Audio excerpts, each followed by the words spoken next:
Doon na sina Miley, kasama si Russell. Punta na po kami.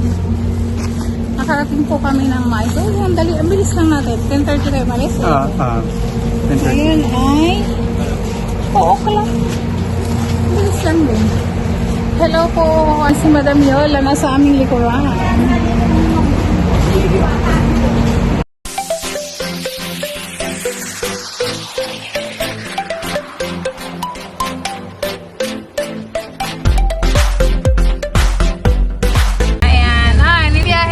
Nakatulog?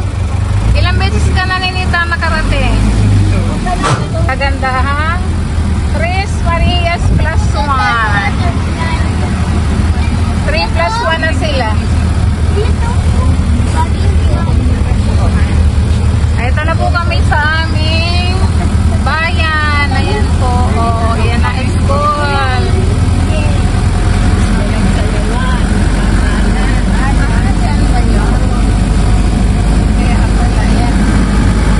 Po kami sa probinsya. Ang sarap ng hangin, di ba? O, andito na tayo sa Davao, Russell. Dito na ulit tayo sa Davao. Andito tayo sa Davao. Ninita, punta tayo sa inyo. Ayan, o, sarap dito. O, may dagat dyan. Malapit tayo sa dagat. Ayun, di ba? May bukid, ha? Asan yung pabalon? Kalulokso.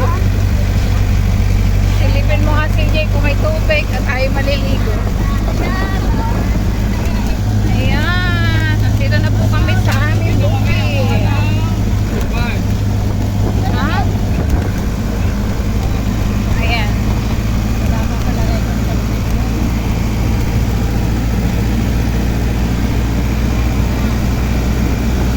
Ayan na po. Tres Marias plus 1.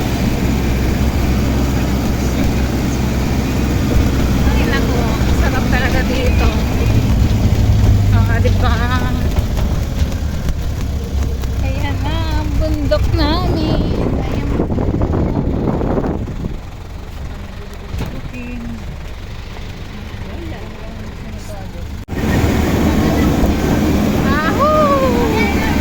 Ayan na sila.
A few moments later.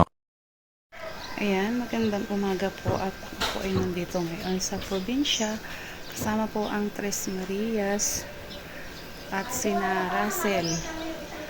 Ayan, si Russell po ay naisama namin dito sa probinsya ngayon. At ngayon po ay mga tulog pa po sila. Ako ay mag-iikot-ikot po din sa aming bakuran. Titingnan ko po yung mga gulay namin dito. Ayan. Dito po ako ngayon. Ayan, ang po ang aming probinsya. Ayun ang bundok na tatanaw. At ako po'y pupunta. Ayan. Ako po'y talagay. Ayan. Magpupunta po tayo dito sa gilid-gilid. Ayan. At ako po ay dito talaga lumaki. Ayan, ito yung aming bakuran. Ayan, oh. May mga ampalaya. Namumulaklak na. Ayan, may bunga.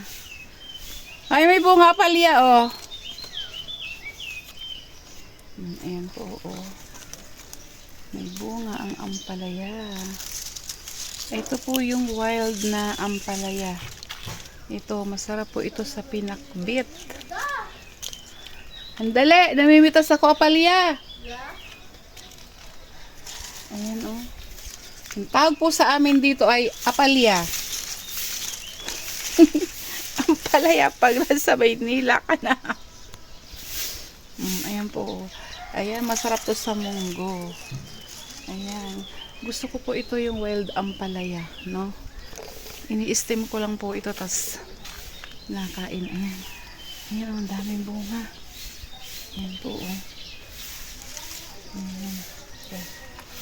Ayan po. Itong bahay po namin dito ay papunta po iyan ng endaan po na yan. Sa tabi ng ilog. Ayan. Ano, kamusta? Ito po ang aming magandang kapitbahay. Yan. Artistahin, Ate Pia. Agad bumili ka tinapay. Ayan, at dito naman po tayo. Ayan, may puno po ng kamyas dito. Ayan.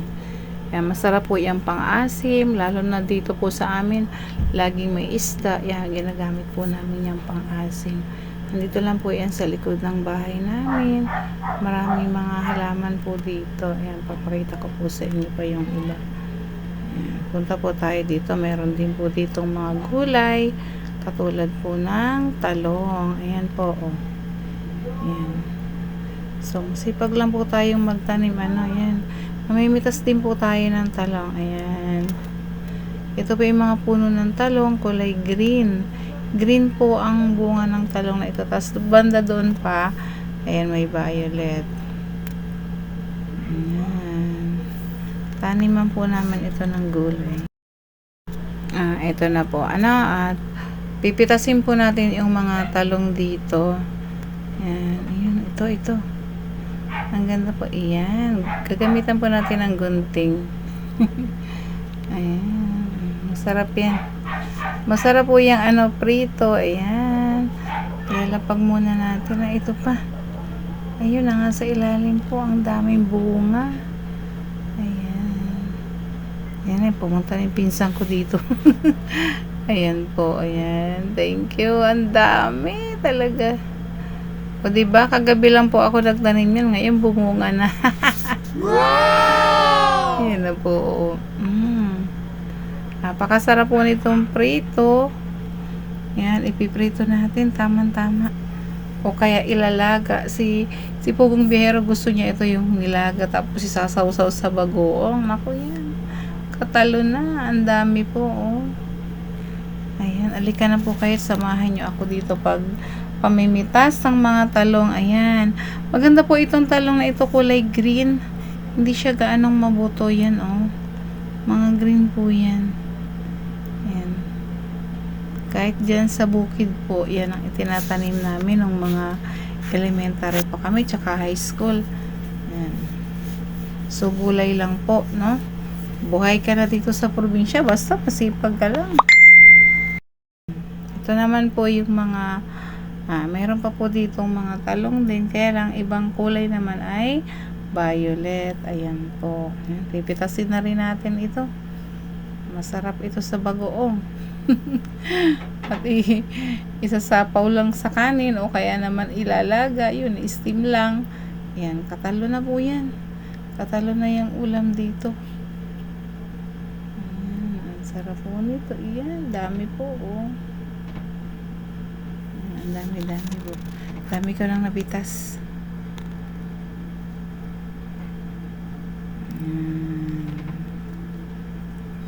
Nakakatuwa talaga. O ito pa, meron pa. Sarap mamitas, no? Sariwan-sariwa talaga. Yan.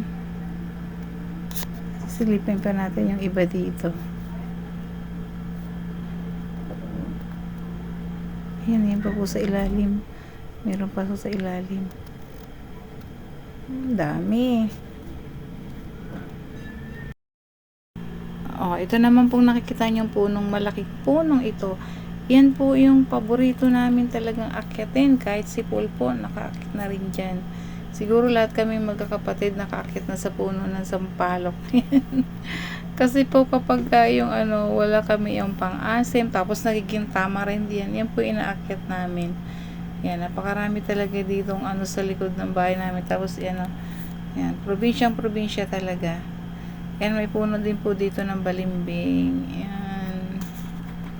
Hindi po ba? Ang sarap talaga. Pag nakakauwi ako dito, talagang, yan, iniikot ko. Ito pa, oh, may saluyot po. Yan, oh. Masarap po ito, no, sa dinengdeng. Ano pa ba yung luto dito? Sa pakbet. Ayan, sa sinigang. Pwede rin yan. Yan po, no, di po ba? Yan, sabi ko sa inyo, yan, sarap talaga pag nauwi dito sa probinsya. At ito na nga po ang mga napitas natin talong. Yan. Dali ko na po ito sa bahay. Yan. Tapos may ampalaya din po kaming halaman dito. Yan po. Diba? Kompleto na po ang gulayan natin. Ang dami saluyot.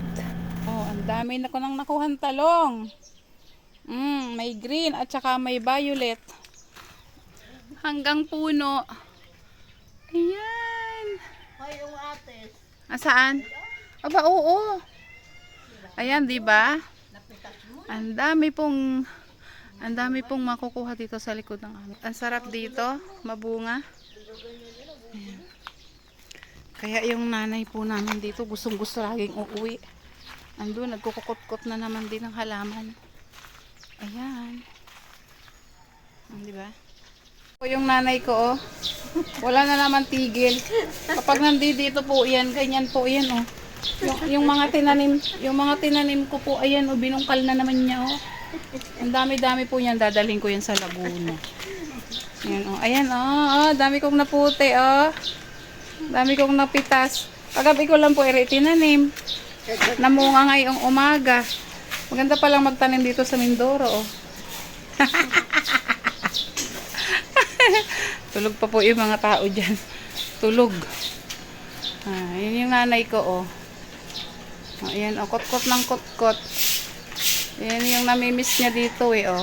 Nagkukot-kot siya. Grabe, ano? Yan ay tinanim ko nung umuwi kami. Ang bilis dumami. Dadalhin ko po yung iba niyan sa Laguna. Ayan, oh, gising na po, oh. Hello. Ayan po si PB, oh. Oh, di ba? Ayan po si PB, oh. Bagong gising, ha? Diyan.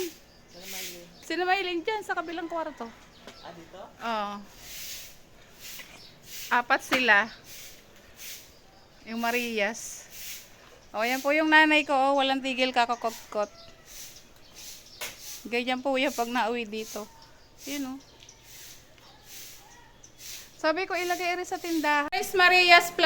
Ayun po, oh, si Russell. Hi, Russell. Ayan. O, kain ka ng pagkain dito, ha? Hotdog yan. Nakain ka hotdog? Ha? Ha? O, ayan.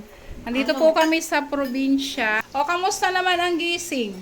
Kamusta nakatulog, May? O, sino? Hindi. Bakit? Anong ginawa nyo at hindi kayo nakatulog? Nanibago. Nakatulog. Binuksan ko ay nakanga. Oo. Wala ditong aircon. Electric fan lang. Nainitan daw. Nasanay kasi sila sana sa aircon. Ayan.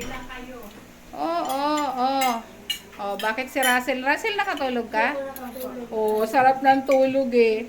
Si Maylin di nakatulog. Si Ninita, Ninit, nakatulog ka?